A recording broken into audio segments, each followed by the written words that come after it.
Venezuela, but can I just first ask, the help of the president's always news. Your voice sounds a little rough. Are you feeling all right? I feel great. I was shouting at people because they were stupid about something having to do with trade in a country, and I straightened it out. But I blew my stack at these people. Well, it sounds like there's a follow-up there, but can I ask you about Venezuela? You suggested... Sounds as the what? It sounds like there's a follow-up there, but can I ask you about I Venezuela? thought you said there was a polyp. And I said, I don't want to hear that.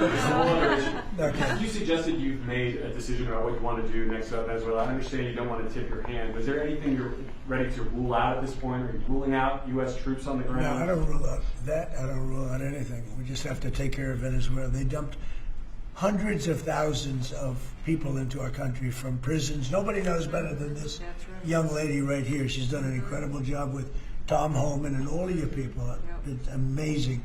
You know, we have a tight border right now. Nobody comes in. But we had millions of people pouring through. A year ago, we had millions of people pouring through our border. And many of them came from Venezuela, including Tren de Aragua, the gang.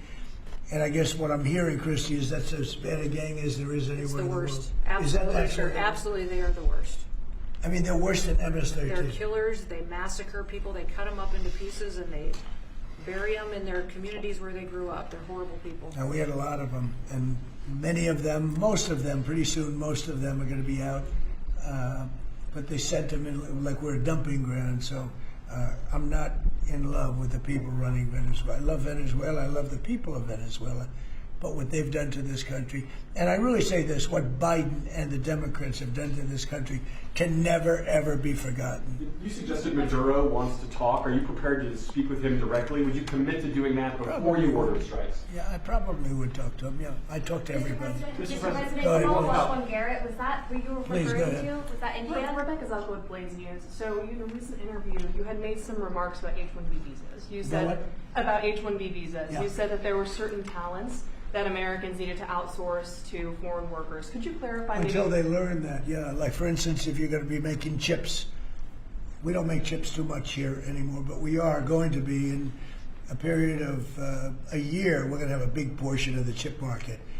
But we have to train our people how to make chips because we didn't do it. We used to do it, and then foolishly we lost that business to Taiwan. Very, very foolishly, because if they had a president that thought like I did, they would not have let that happen. But it's all coming back. I think we're going to have within a few years, we're going, and not because of the CHIPS Act. The CHIPS Act was a disaster for this country. We gave away billions of dollars to other countries and other locations and companies, and all they did was rob our money.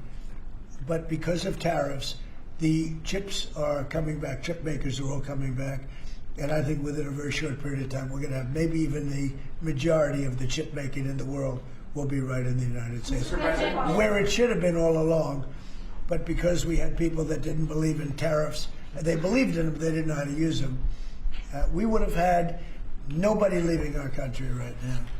And instead, you have almost 100% of the chips are made in Taiwan. It's so disgraceful. The good news is it's all coming back. Yeah, please. Mr. President, the Mr. gentleman in President. the back. Thank you, Mr. President. I wanted to just follow up on Venezuela. In these talks with Maduro, is there anything that he could say or do that would allow you to feel like he could stay with your support? Is there anything that he could say that you would be, okay, you can stay with me? It's hard to say that. You know, the question's a little bit tricky. I don't think it was meant to be tricky. It's just that, look, he's done tremendous damage to our country, primarily because of drugs, but really because we have that problem with other countries too. But more than any other country, the release of prisoners into our country has been a disaster. He's emptied his jails. Others have done that also. He has not been good to the United States. So we'll see what happens. At a certain period of time, I'll be talking to him. Mr. President, can I just follow up? You mentioned your voice and you were shouting about trade.